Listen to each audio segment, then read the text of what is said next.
Agora sim. Bom, só quem sobe aqui sabe, gente, como é difícil. E olha que eu não sou tímida, hein?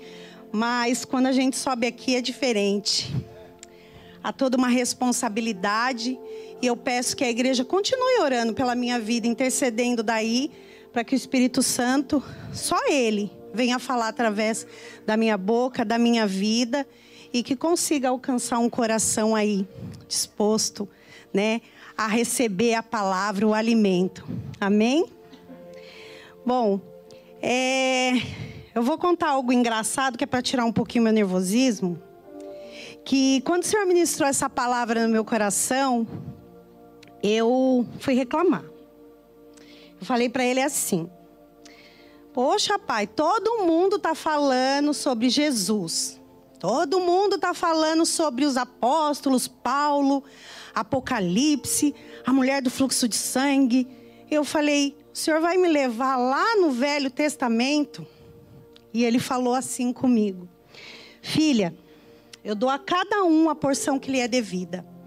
E para você, nesse momento, caberá falar do Velho Testamento, sim. Você vai lembrar a igreja dos princípios das leis, da fidelidade do Senhor, para o Senhor, da oração, do temor e do sacrifício, que muito tem se perdido nas igrejas hoje em dia. Muitos cristãos têm se esquecido desse começo de tudo. Então caberá você falar um pouco disso hoje. E eu falei, amém, que ele foi calmo. Tem vezes que dá um puxão de orelha, mas ele foi calmo. E eu falei, amém. E com isso, ele vai nos levar, o Espírito Santo vai nos levar a Daniel, capítulo 6.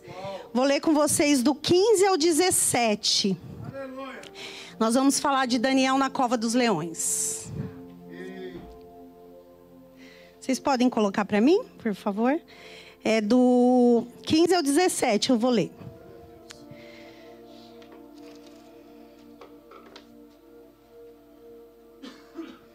Então aqueles homens foram juntos ao rei e disseram ao rei: sabe, ó rei, que é uma lei dos medos e dos persas, que nenhum edito ou ordenança que o rei determine se pode mudar. Então o rei ordenou que trouxessem Daniel e o lançassem na cova dos leões. E falando o rei, disse a Daniel: o teu Deus, a quem tu continuamente serves, ele te livrará. E foi trazida uma pedra e foi posta sobre a boca da cova. E o rei a selou com o seu anel e com o anel dos seus grandes, para que se não mudasse a sentença acerca de Daniel. No meio da ministração, eu vou estar esmiuçando um pouquinho os outros versículos, mas o Senhor me levou a ler para a igreja somente estes.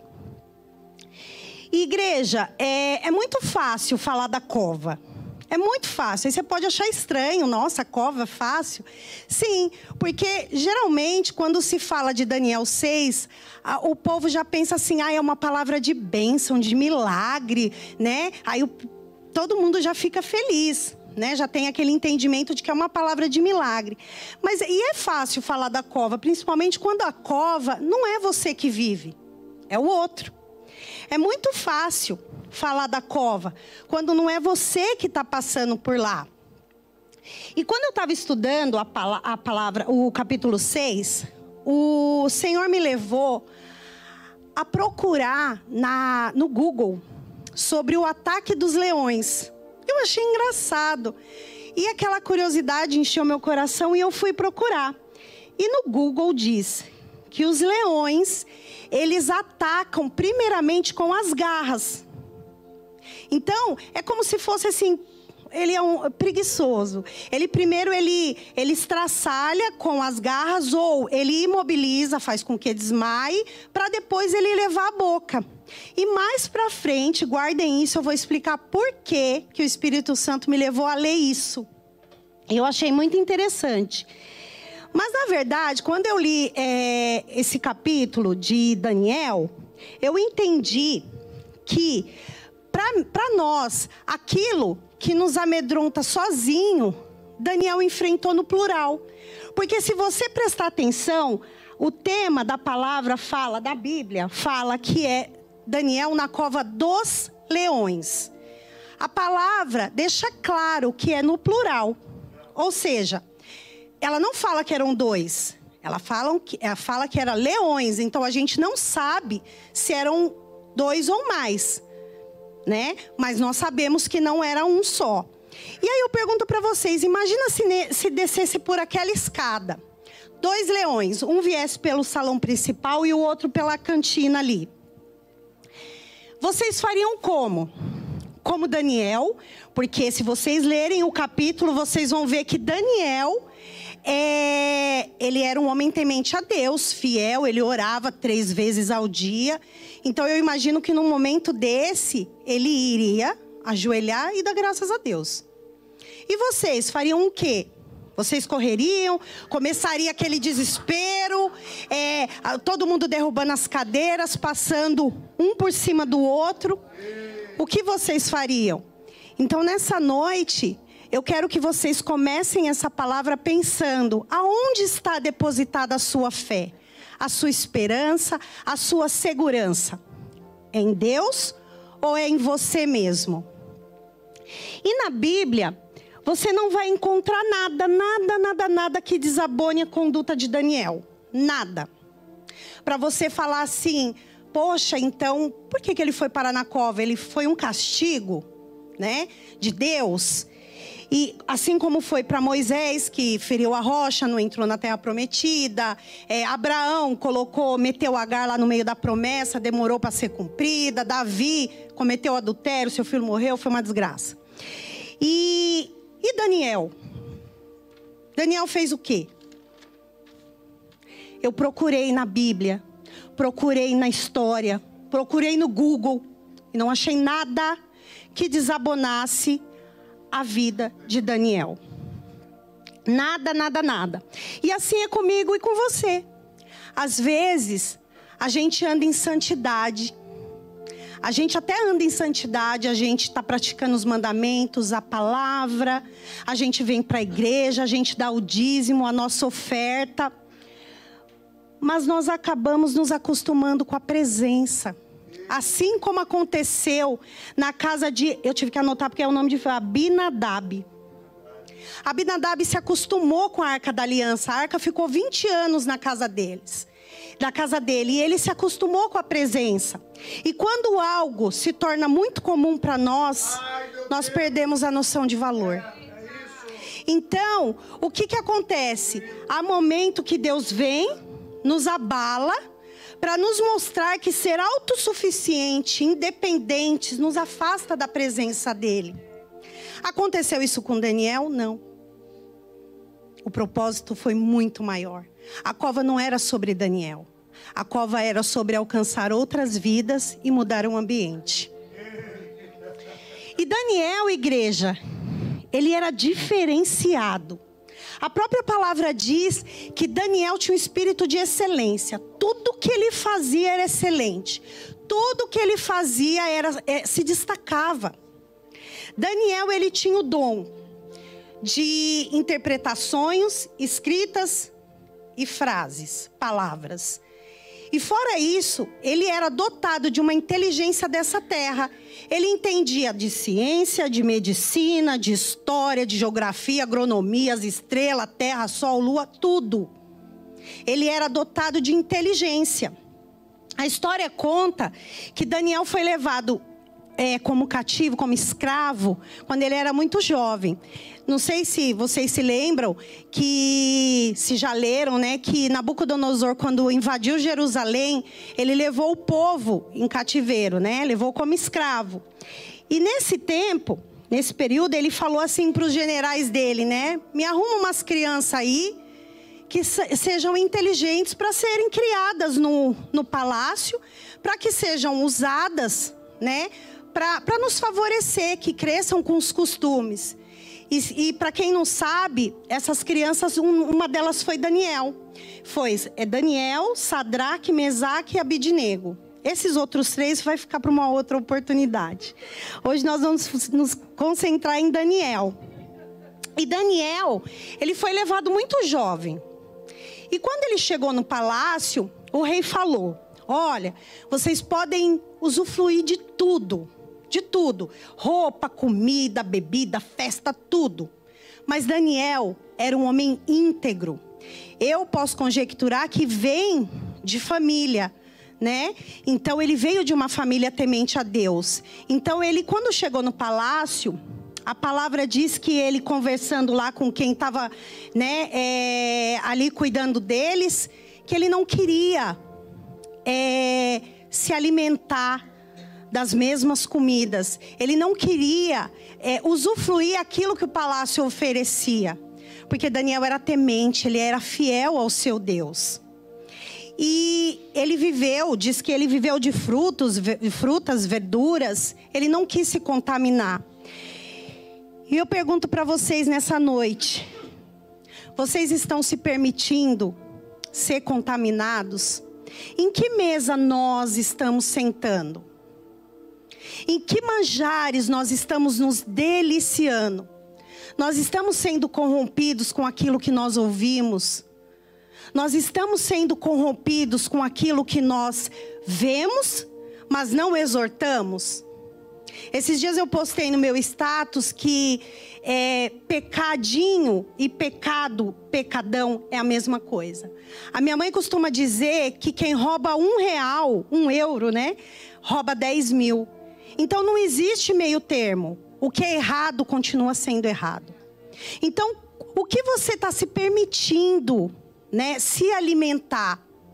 Da mesma fonte não pode jorrar duas águas. Ou você escolhe uma vida com Cristo ou uma vida com o mundo. E Daniel, ele ia se destacando, igreja. Ele era tão excelente que ele ia se destacando. E o rei Nabucodonosor foi criando um laço de amizade com Daniel. E o Daniel ajudou o rei em muitas coisas. Mas nós não queremos falar desse rei, do rei Nabucodonosor, porque ele caiu. Outro rei surgiu. Daniel também ajudou o reinado desse outro rei, até que apareceu um rei chamado Dário. E é desse que nós vamos falar. O novo rei assumiu o trono. E com ele, 120 províncias, vamos dizer cidades, né? E ele designou 120 homens para cuidar dessas cidades, para ele ter menos trabalho. E Daniel foi um deles. Só que ele foi se destacando. Ele foi se destacando. E o rei foi percebendo a excelência dele, o cuidado dele com aquele trabalho. E o rei elevou ele mais um degrau. O rei separou 3 homens para cuidar desses 120. E Daniel era um deles. Daniel se destacou. Daniel era excelente. E o rei determinou que ele seria maior do que esses 3. Que ele cuidaria desses 3 que cuidariam dos 120. Só que Daniel não brigava. Daniel não estava nem aí para cargo. Daniel não queria cargo. Ele não brigava. Porque quem não precisa brigar. Só precisa se preocupar em ser aquilo que Deus quer que você seja. É como se fosse um sapato. Aquilo está separado, é seu, não cabe em outro pé. Então você só precisa ser e estar no lugar que Deus te colocou para que você seja usado. Para que o seu propósito seja cumprido. Mas a inveja pintou. A inveja pintou naquele lugar. E a palavra diz que... Agora eu vou colocar assim uma palavrinha minha, que na calada da noite, eu imagino que aqueles homens se reuniram, aqueles 120, devia ter mais alguns, se reuniram para tramar algo contra Daniel. E eu imagino que eles devem ter ficado a noite todinha ali, pesquisando. O que tem de Daniel de errado que a gente pode usar? Daniel era fiel, era temente, ele honrava ao Senhor. Não tinha nada que desabonasse a conduta dele. Mas um lá, eu acho que um infeliz lá falou assim: eu sei o que a gente vai usar contra Daniel. Nós vamos usar a sua fé, a sua crença, o seu Deus. Só que o que aqueles homens não imaginavam é que Daniel não estava presente, mas o Deus Todo-Poderoso estava. O Deus Todo-Poderoso estava e ele estava escutando tudo aquilo. Por isso eu falo para vocês nessa noite, cuidado aonde a gente, até para mim mesmo, aonde nós sentamos. Porque às vezes eles estão ali falando de alguém e quando nós levantamos o assunto é a gente. Então nós devemos filtrar as nossas amizades, as nossas companhias, para que a gente não tenha ninguém e nada que nos tire do alvo que é Jesus. E muitas das vezes a gente se perde e nós nem percebemos. Nós nem percebemos aonde foi que a gente caiu. E Deus estava ouvindo tudo aquilo, com certeza. Aí você pode me perguntar, mas se Deus era tão amigo de Daniel, por que ele não revelou em sonho? Por que ele não mandou alguém falar para Daniel, um daqueles amigos dele, o Sadraque, Mesaque, Abednego? Por que ele não usou alguma coisa para um desenho para mostrar para Daniel o que estava acontecendo? Sabe por que ele não fez? Porque não é tudo que o Senhor vai nos revelar. Porque por trás disso tinha algo maior, não era sobre Daniel. Daniel precisava passar por aquilo para que algo maior acontecesse. Como eu já disse, para que um ambiente mudasse, para que o ambiente mudasse. E aí aqueles camaradas, né, naquela reunião inventaram um decreto. Então, para quem não sabe, não leu, estou aqui contando a historinha para vocês entenderem. Aqueles camaradas lá lançaram um decreto, onde por 30 dias, nenhum homem poderia adorar, orar, pedir nada a outro Deus ou a outra pessoa que não fosse o rei. E saíram correndo para contar para o rei. Saíram correndo para contar para o rei. E eles chegaram lá e falaram, olha, rei, nós fizemos um decreto que vai fazer com que o seu reino seja o mais forte, o mais poderoso. E aí aquela raposinha, sabe? Começou a inflar o ego do rei. Que existem pessoas assim ao nosso redor, que chegam como raposinhas e vêm inflando o nosso ego, e a nossa carne vai queimando, e a gente vai se achando, e a gente vai esquecendo de Deus, e nós vamos nos achando autossuficiente. Então eu creio que aconteceu isso com o rei. E o rei esqueceu de Daniel. Para quem não sabe, aquele reino lá era pagão. Então eles adoravam vários deuses. Então o rei não se preocupava com quem que Daniel adorava ou quem fulano adorava. Ele não se preocupava com isso. Só que ele era amigo de Daniel. Só que naquele momento o ego dele estava tão inflado, ele estava tão cheio de si que ele esqueceu do amigo. E aí o rei selou e assinou aquele decreto. A partir de agora, 30 dias vão só se prostrar aos meus pés. E aqueles homens saíram correndo e foram contar para Daniel. Olha, Daniel, a partir de hoje, durante 30 dias é isso, isso e isso. Daniel se desesperou? Não. Ele era amigo do rei, ele podia sair correndo e chegar lá para o rei e falar assim, olha, procura alguma coisa aí para uma brecha na lei. Acha alguma coisa aí que me tire disso. Que eu seja exceção, mas não, sabe o que Daniel fez?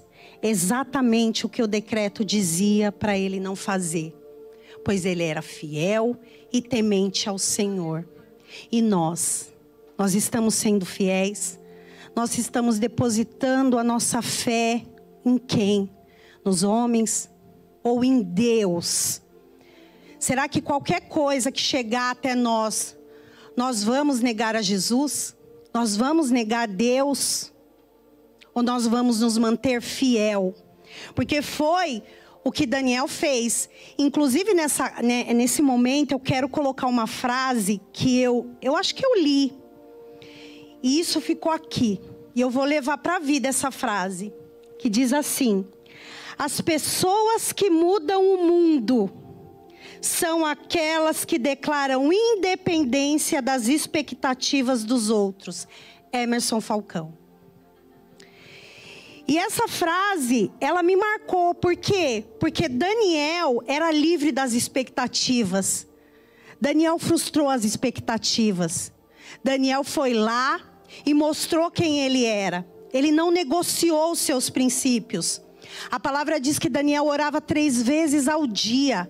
Fazendo chuva ou sol, ele estava lá. Ele parava o trabalho dele para ir orar. Porque ele era fiel. Ele era fiel. E Daniel, ele compreendia que a fidelidade dele podia mudar o ambiente. E ele priorizava a aliança que ele tinha com o pai. Isso não era negociável. O que eu e você estamos negociando? O que nós estamos colocando Deus para o final da fila?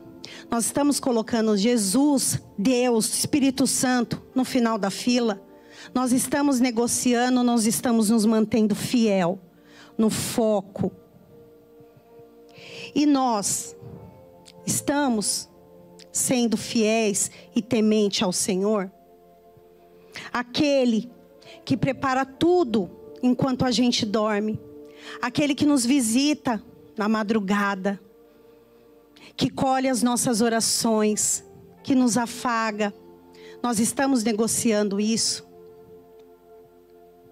E eu acho tão lindo, igreja, quando eu vejo alguém orando e agradecendo a Deus quando sai, quando chega, quando come, quando toma banho. O meu marido é assim, ele toma banho, ele fala, graças a Deus, obrigado, Senhor. Ele senta, ele fala, obrigado, Senhor.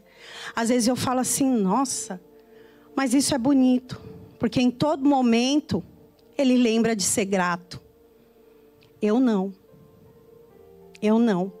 E às vezes, no momento do meu dia, eu lembro de agradecer a Deus, aí eu vou agradecer por tudo que aconteceu durante o dia. Mas naquele momento em que eu poderia estar agradecendo individualmente, eu negocio. Então, nessa noite, eu queria falar com vocês, para vocês analisarem o que é que você tem negociado, se é que você tem negociado. Ele é merecedor disso? Ou ele é merecedor da nossa fidelidade? E aqueles homens chegaram e viram Daniel orando, porque eles deviam estar atrás, né, de Daniel. E a palavra diz que Daniel ia para sua casa, ia para o andar de cima, com a janela aberta, virada para Jerusalém, ele orava. Ele se prostrava aos pés do Senhor. Agora, igreja, eu vou fazer um parênteses, porque eu estou emocionada dessa parte, porque eu queria muito falar sobre isso. Se vocês se recordam, no começo da ministração eu falei que eu fui reclamar com Deus. E falei para ele que todo mundo falava de Jesus, de Paulo, e que eu ficava sempre no Velho Testamento. E o Espírito Santo é tão maravilhoso, Deus é tão maravilhoso que Ele sondou o desejo do meu coração. E Ele falou, você vai falar de Jesus. E eu queria que vocês colocassem aqui a imagem, por favor. Esse aqui é o templo de Salomão. E a palavra diz que Daniel, ele subia para o seu quarto, ele se ajoelhava com as janelas abertas e orava no sentido de Jerusalém, na direção de Jerusalém. E eu fiquei perguntando, eu falei, ué, por que ele faz isso? Porque Daniel, naquele momento, Daniel podia não ter orado, Daniel podia ter orado em pensamento, e Daniel podia ter fechado a janela. Aí eu falei, ele deu margem para os homens verem, mas ele não negociava. E aí quando eu fui procurar sobre o templo de Salomão, eu fiquei maravilhada. Por quê? Para quem não sabe, o templo de Salomão é uma réplica do tabernáculo. Tabernáculo, aquele que Moisés construiu para colocar a Arca da Aliança. E Salomão construiu o templo como se fosse uma réplica, só que, claro, em proporções maiores. E quando eu fui estudar cada pedacinho do templo, prestem atenção, é mistério.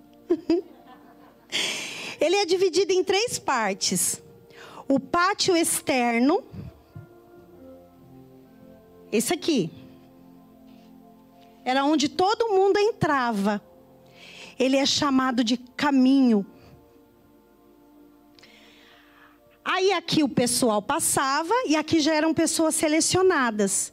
E eles até separavam mulheres e homens. E aqui é chamado vida. Não, minto, desculpa. Verdade. E aqui, entrando aqui na última portinha, era o lugar santo, onde somente os sacerdotes entravam para fazer os sacrifícios. E ele é chamado de vida.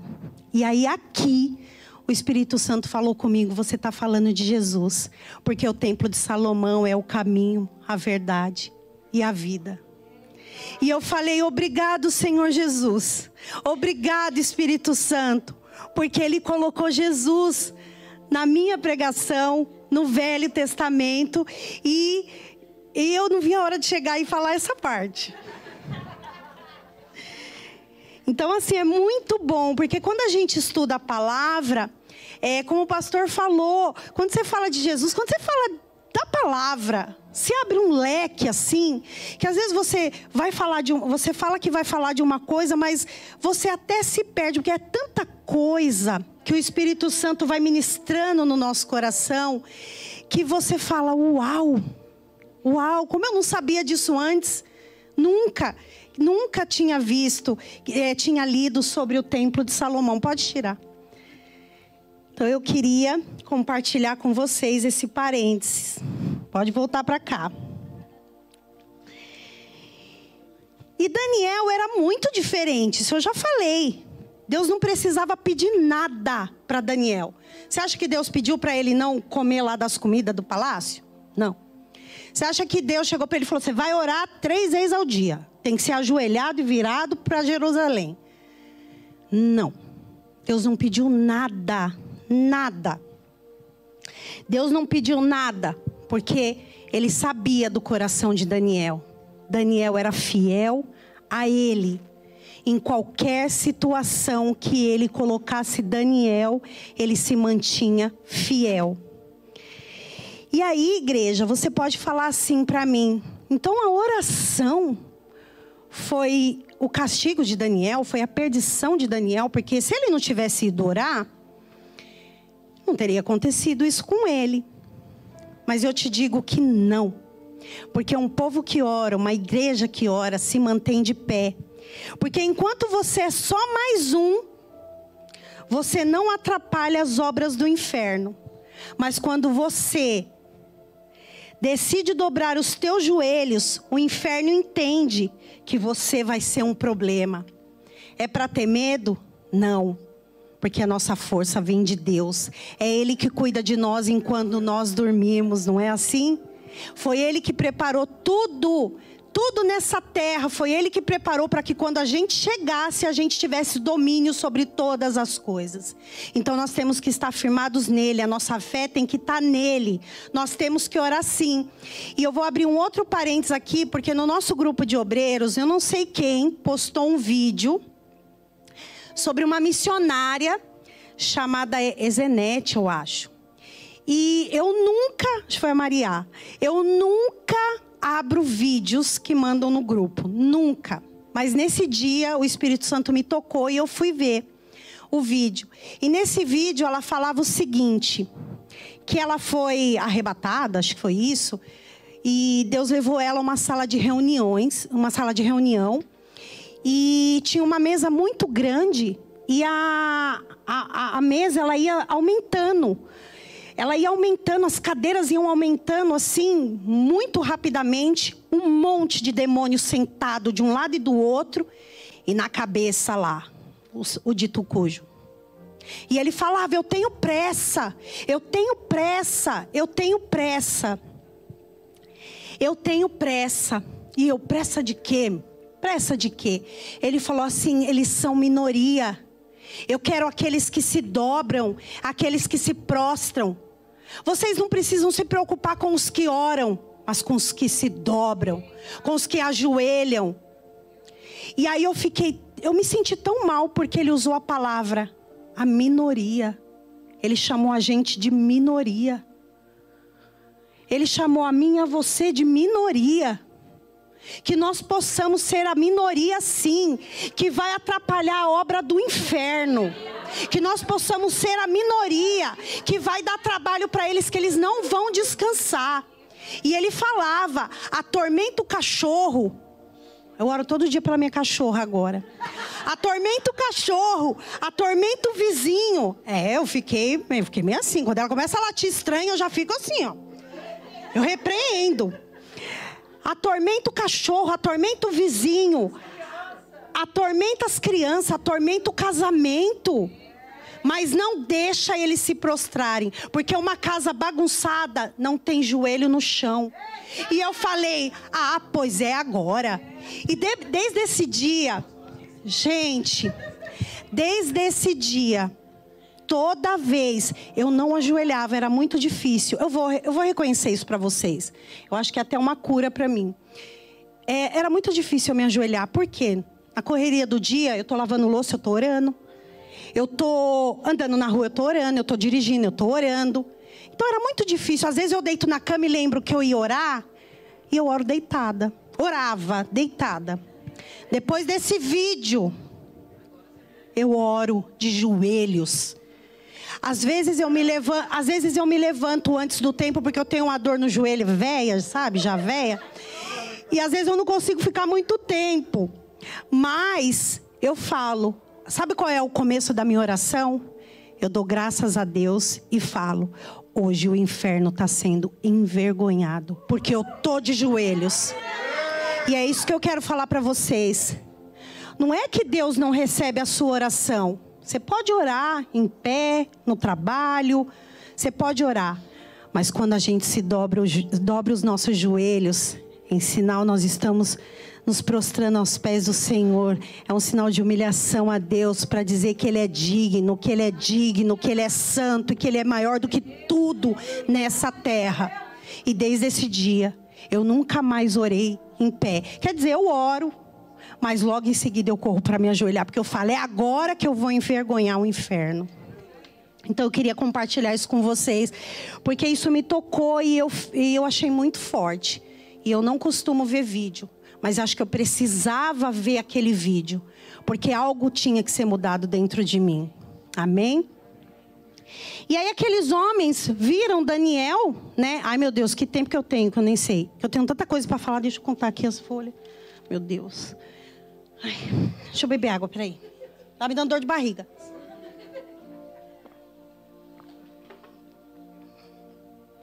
E aí aqueles homens viram, né? Daniel orando e saíram correndo contar o rei. Olha, rei, nós achamos um homem que descumpriu um decreto. E eu imagino o rei sentado lá, né? Na poltrona dele. Quem foi? Manda para a cova. Foi Daniel. E a palavra diz que o semblante do rei mudou. Daniel, sim, Daniel. E o rei fez o quê? Saiu da presença daqueles homens e passou o dia procurando uma brecha naquela lei, naquele decreto.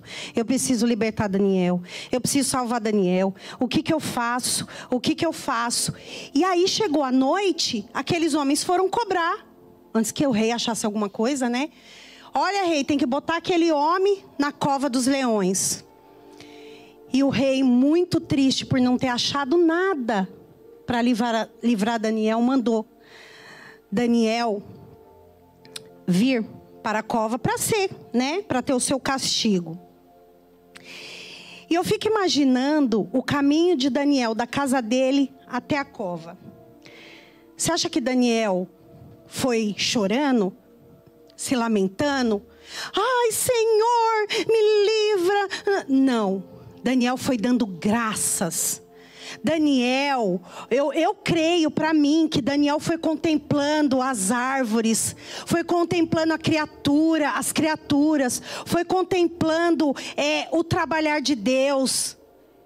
Ele foi porque ele sabia que Deus estava com ele. Mesmo que ele não se livrasse da cova, ele sabia o Deus que ele servia. E Às vezes, a cova, ela é um caminho de incerteza, porque você não sabe como é que vai terminar. Você está entregue a uma decisão que não depende de você. E às vezes, nós até achamos que Deus nos esqueceu, né? O pior de tudo é saber que o caminho da cova é só seu. Não adianta você carregar, olha, eu estou indo para a cova, meu marido vai comigo.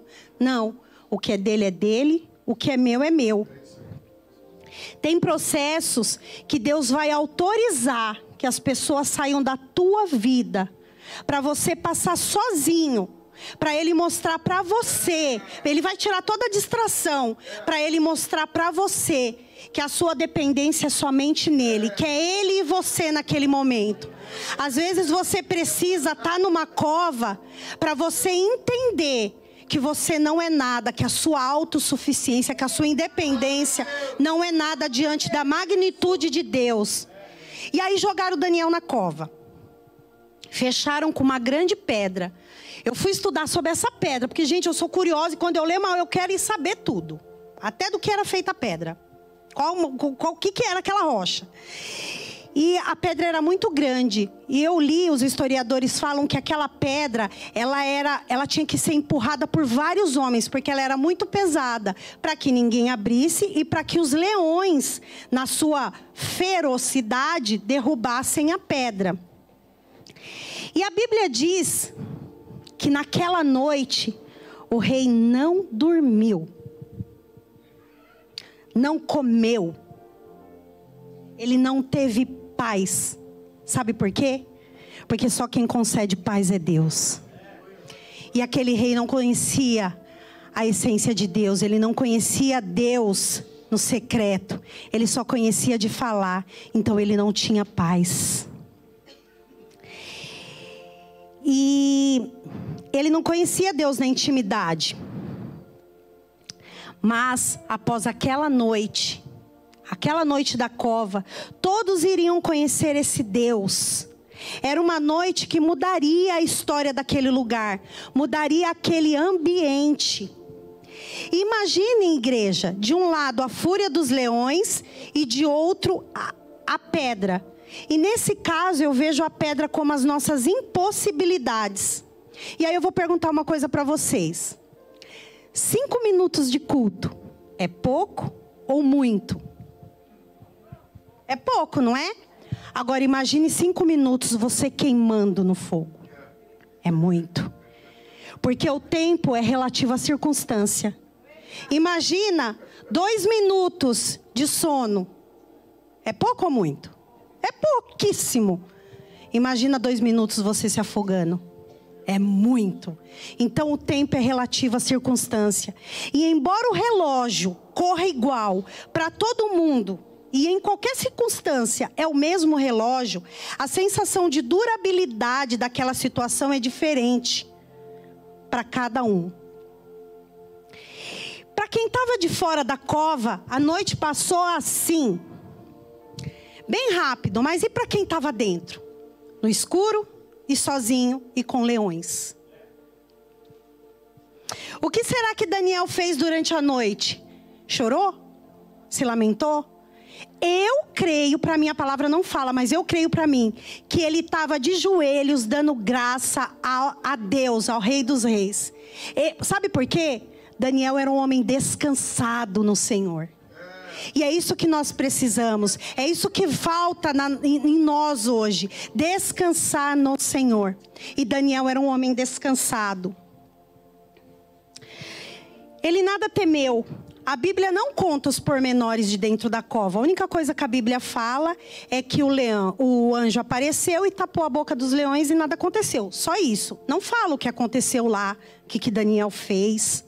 Não fala. Mas eu tenho certeza que Daniel estava descansado. Haja vista o tamanho da fé de Daniel. E eu tenho certeza que naquele momento ele estava exercendo o que está em Salmos 34:7, que diz assim: o anjo do Senhor acampa ao redor dos que o temem e os livra. Glória a Deus, aleluia. Mas imaginem aquele ambiente dentro da cova, tudo escuro, o leão de um lado, as impossibilidades do outro. E ele se perguntando quando que isso ia acabar. Porque a noite da cova é uma noite de incerteza, de instabilidade emocional. Mas o problema da cova é que ela limita a nossa visão. Daniel está dentro e não sabe o que está acontecendo do lado de fora. Quem vive a cova não tem informação nenhuma do que está acontecendo aqui fora. Mas lá no palácio alguém já tinha decretado o horário, o fim daquela cova. O rei disse que assim que o dia clareasse, porque é assim que eles usavam o tempo, né? Viam o tempo. Assim que o dia clareasse, ele ia lá correndo ver Daniel. E aí Deus fala para mim e para você nessa noite, que aqui fora, Ele já tem decretado, Ele já tem, já está escrito o fim da nossa cova. Já tem horário, já tem data, é só você permanecer e ser fiel.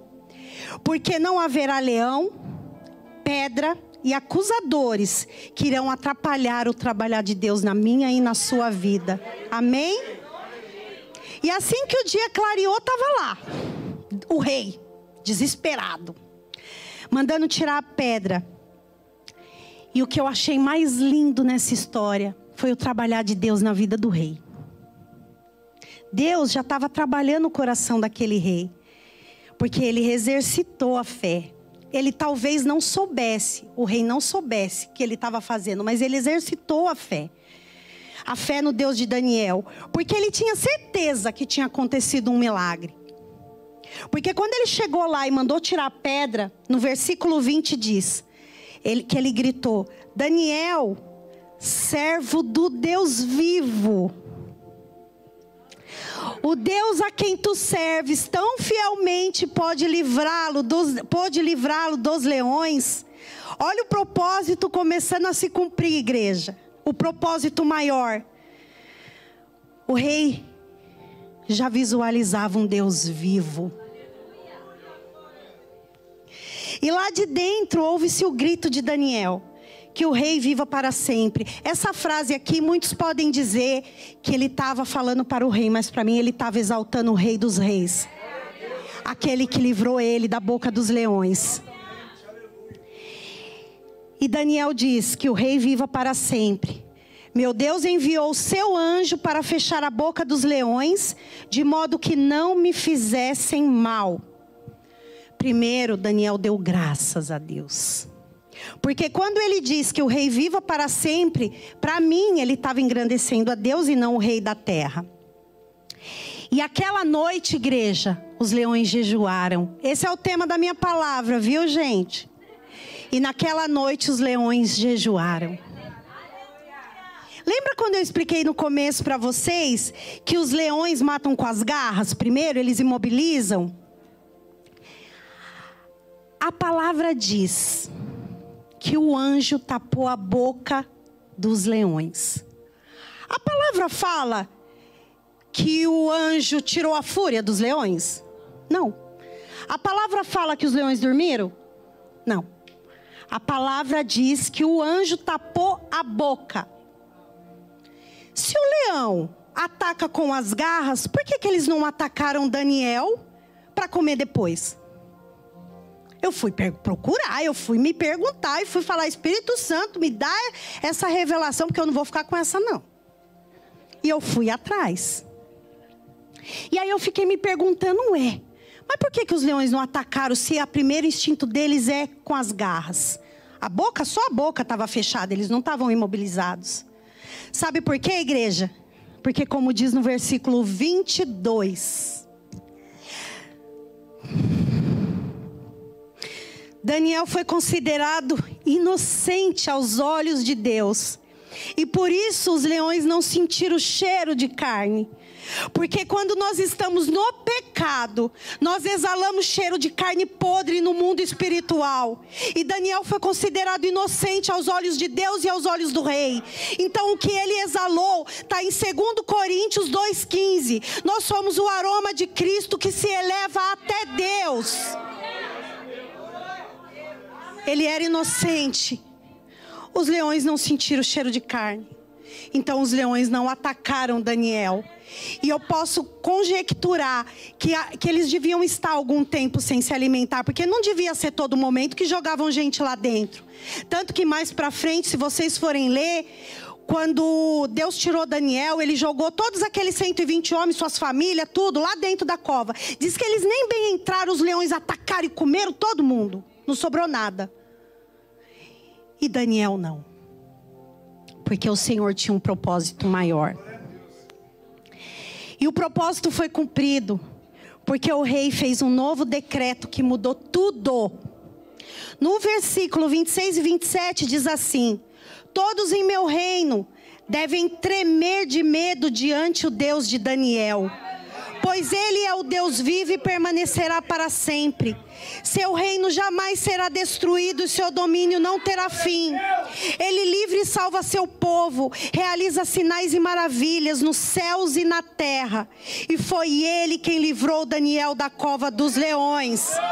Olha aí, igreja, o rei reconhecendo o Deus Altíssimo, dando glória e honra ao Deus Altíssimo. E Deus foi glorificado. O rei passou pelo processo. Porque quando diz lá que durante a noite ele não se alimentou, o rei jejuou sem nem saber. O rei pediu, o rei quando foi lá na pedra, lá mandou tirar a pedra e gritou o nome de Daniel, ele não chegou assim, recolham os pedaços, olhem os pedaços, não, ele chegou gritando o nome de Daniel. Ele nesse momento ele exerceu a fé, e ele nem sabia, mas Deus já estava trabalhando no coração do rei. E se Deus tivesse livrado Daniel antes dele ter ido para a cova, se Deus tivesse dado a Daniel uma brechinha ali no decreto, vidas não teriam sido alcançadas, o rei não teria sido alcançado, aquele lugar não teria mudado, o ambiente continuaria sendo o mesmo. E assim como aquele povo conheceu o Deus de Daniel, porque Deus permitiu que o conhecessem assim vai ser na minha e na sua vida. Vão conhecer a Deus como o Deus da Érica, o Deus do Osmar, o Deus do pastor, o Deus da pastora Vânia. Mas tudo depende do nosso posicionamento. Tudo depende da nossa atitude. Que vida nós estamos levando? Que nós estamos? Em que mesa nós estamos sentando? É só aí que vão reconhecer na minha e na sua vida o Deus Altíssimo. Mas a relevância dessa história toda que eu contei aqui, para mim, está salientada em Pedro 5:8, que diz assim: sede sóbrios, vigiai, porque o diabo, nosso adversário, anda em nosso derredor, bramando como um leão, buscando a quem possa tragar. Igreja, se vocês pudessem ver o anjo que tapa a boca dos leões todos os dias na minha e na sua vida, vocês contemplariam a grandiosidade e a magnitude de Deus. Se vocês pudessem contemplar quem te visita nas madrugadas e te dá o fôlego de vida todas as manhãs, renova tuas esperanças e te prepara tudo enquanto você dorme, uma chave em você já teria sido virada. Você não seria mais o mesmo. Mas nessa noite eu profetizo na minha e na sua vida que os leões vão novamente jejuar e haverá proibição do céu sobre o desejo dos nossos inimigos. E a minha e a sua casa será guardado pelo anjo do Senhor. Eu creio em nome de Jesus. E aqui eu finalizo a minha palavra, a palavra de Deus, vamos dizer assim, a palavra do Senhor. E agradeço ao Senhor por Ele ter ministrado primeiramente na minha vida, porque essa palavra toda aqui diz sobre oração, joelho no chão, fidelidade e temor ao Senhor. Isso é coisa que eu precisava entender. Antes de subir aqui nesse altar, o Senhor trabalhou no meu coração, o Senhor ministrou na minha vida, porque eu precisava passar pela cova para poder vir aqui trazer a palavra do Senhor para vocês. E hoje na minha vida, como eu disse, nada Nada passa sem oração, sem joelho no chão. E eu me prostro ao Senhor todos os dias. Todo momento que eu tenho, eu me prostro e dou graças a Ele. E eu quero ser como Daniel, que primeiramente, antes de eu pedir qualquer coisa, ou de eu derramar aos pés dele as minhas mazelas, eu quero dar graças e dizer a Ele o quanto Ele é santo e digno de toda honra e de toda glória. Amém, Senhor Jesus. Obrigado, Senhor Jesus. O fogo não me queima. Apreciem, gente, esse louvor. Não vou afundar. Apreciem esse louvor. Pois estás comigo. Não estou sozinho. Eu estou guardado no esconderijo. Não estou sozinho. É nele que tem que estar firmado a sua fé, igreja. É Ele que te guarda. É Ele que te guarda. Temer por quê? Se você está guardada. Por quem nunca perdeu batalhas. Por quem nunca te deixou. Jeová. Por quem cuida de você enquanto você dorme. Por quem luta as suas batalhas. Temer por quê? Haja o que houver, venha o que vier, irás prover de novo. Eu creio em ti. Eu não vivo do que vejo, vivo do que creio. Irás prover de novo. Eu creio em ti. Temer porque se eu estou. Se tem alguém aqui nessa noite, igreja, que foi tocado por essa palavra, que quer se reconciliar com Jesus, se quer voltar a ter uma vida em Cristo Jesus, que escolheu ter uma vida de santidade, uma vida reta, de ser fiel, vem aqui à frente. Nós vamos orar pela vida de vocês. Se tiver alguém na internet que queira também entregar a vida a Jesus, que quer se posicionar nessa noite, reconhecendo que só o Senhor é o caminho, a verdade e a vida, manda seu nome que a gente vai orar também. Haja